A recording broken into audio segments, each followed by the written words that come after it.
In this video, I'm going to be talking to our superstar of the month, Susan Kumar. Susan's going to talk to you about the incredible 63 actions that she set since being in Bounce for less than 6 months. Also, she's going to share her top 2 tips to ensure that she feels less stressed at work and also has more engaged team members. So let's get started.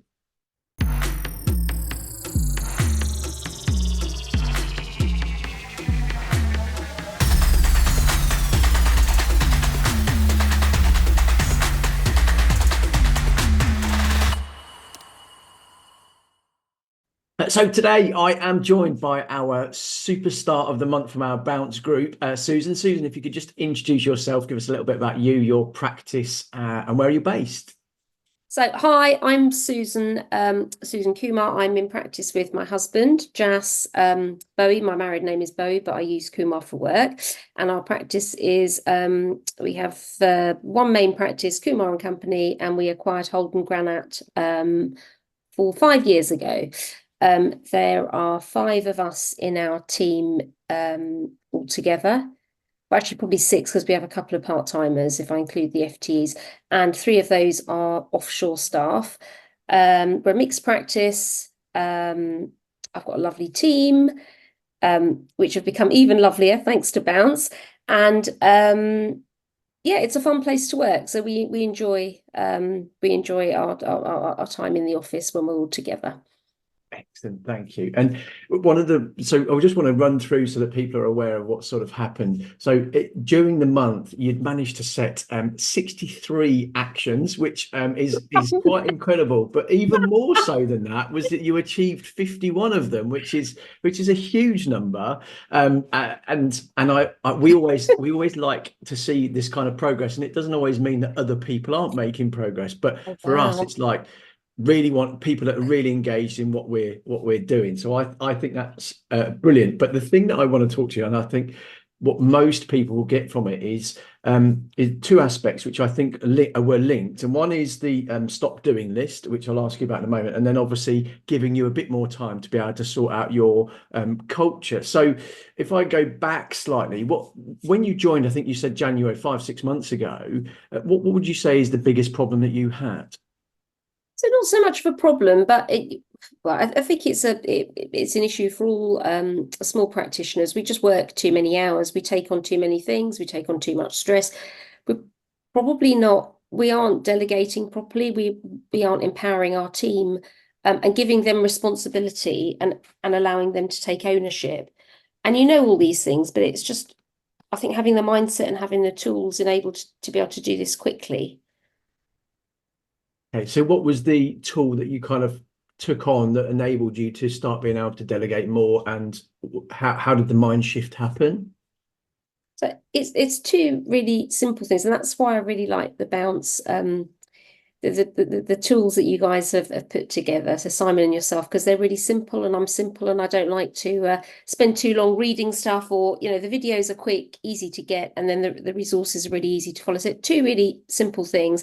One is a skills matrix, which has been really, really powerful, and secondly, the learning points log, which again is really simple. It's just a spreadsheet, and you can modify it in any way that you want.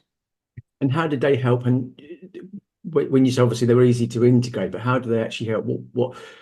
What issues did they help resolve, and how did that make you feel afterwards? Yeah, so we had a new team member who started in January, and it's always a good opportunity at that point. You have your idea of what the role was previously being done, but you also have ideas of new things that can be brought into that role.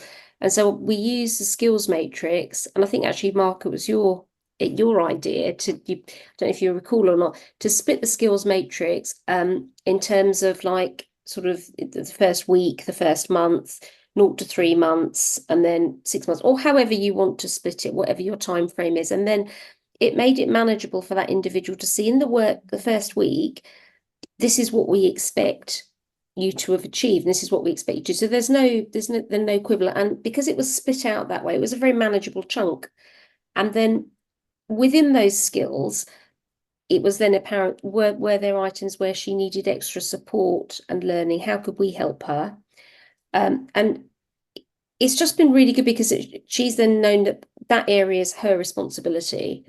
And we've extended that to everybody, and that they know that those items are their responsibility and they've taken ownership for that work, which I know a lot of, speaking to other practitioners, they sometimes find the issue that people don't take ownership for their work. And actually, I think it's the practice owners, because you haven't made it clear to an individual in your head what you're expecting them to do.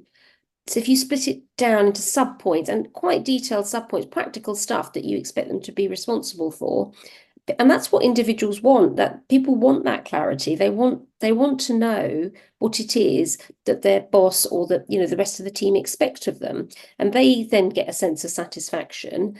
And it's just had a really, really positive effect. It's just a simple spreadsheet has had such a positive effect on the whole sort of office environment, that individuals are happier, they're more engaged, if I use that word. We've, and that's coming across then in the way that they interact with clients, because they're feeling more confident about their ability. It helps then with, referral business. It's kind of a bit of a win-win. So this simple spreadsheet with yours and Simon's starting point, you've pre-populated the skills matrix, and then on the bounce group, individuals were very generous in sharing their own skills matrix. That gets you going, and you think, okay, yeah, these bits are relevant for our practice. These other bits I'll add in. And then we've used that then for the stop doing list as well, which I know you mentioned. So if I think of something and it's a stop doing, it goes, my stop doing list is put it onto somebody else's skills matrix, which is great for them because they're developing and learning as well. And it means I can do something that somebody else can't do. No, that's brilliant. I mean, as you said, I absolutely love the skills matrix and the stop doing list, because it just gives everybody clarity. It frees up some of your thinking, so obviously that's going to freed up some more time for you. And I just think when somebody walks in the door of a new company, it can be scary, even if they don't look scared. It can be a really scary thing, and to give them something where they know what it is that it's achieving.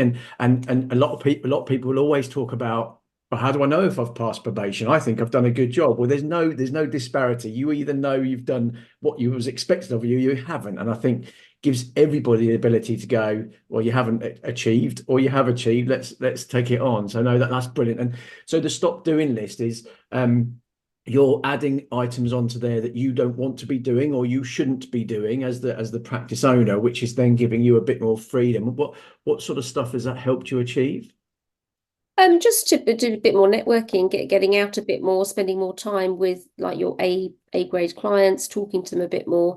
And what happens is, if you're the practice owner, inevitably every time you talk to a client, you do generate an EOW. We don't track them. I know we're going to the next thing. Know your numbers. That's on my list of things to do, but we're not tracking them. But inevitably, because you're the business owner, because you know your clients, and when you're relaxed, every time you talk to a client, it will generate some sort of lead, either extra work for them, or they've got a mate, a friend, a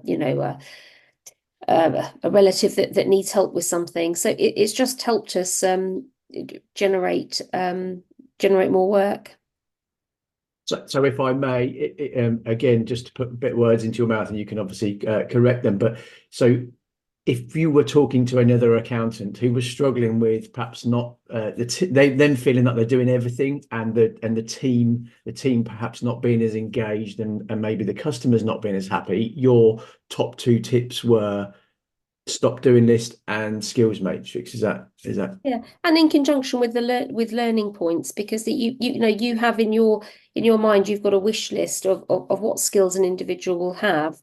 And for most of the skill they probably do, but there will be areas where they need help and development, and whether that's sort of on the job you showing them, or whether it's a training course, or whether it's a soft skills that they might not be confident with presentations or meetings. It's conjunction, and that's what an individual wants. If I go back to when I was training, I trained in a big practice, and it was a very different environment. We didn't know. You just had your review, and it was a very different, very different setup. Yeah, I'll tell you some stories offline about that. We had no idea what was expected of us. You just have your review, and I think that would have been so helpful if I'd known these are the things we expect you to to be able to do. And I think, oh, I can do that. This one, I need some help. So I would probably go to my line manager and I would have asked for help. But even if I didn't, if we sit down and we have a review, you have a quarterly or 6 months or whatever time frame you do your review, perhaps if someone's new after a month, then you go through the list together. What we're finding is individuals come to you and say, well, actually, I need help with this. Mm. It's much easier rather than you saying, that's not right. They're coming to you and saying, actually, this item, I know I should be able to do, but I just need a little bit of help. No, I love that. So the learning points is a really interesting thing. So again, you were saying about the learning points it's a very, very simple, spreadsheet of things, or word file even, of things that people have either not got correct or they need some more help with. And it's great because people take ownership of that rather than them feeling they're going to get told off, or whatever the expression is. But the learning points are what they need to learn to do better next time, and for people to be able to have absolute clarity on what it is they need to learn, it gives people direction. And I think, like you say, that's what most people want in their working life, to know where it is they're going. So that is brilliant, and thank you very much for sharing that with us. It's really it's great, and we've loved seeing the progress, and hence why that you were our superstar of the month. So congratulations, well done, and Thank thank you you. very much. Thank you.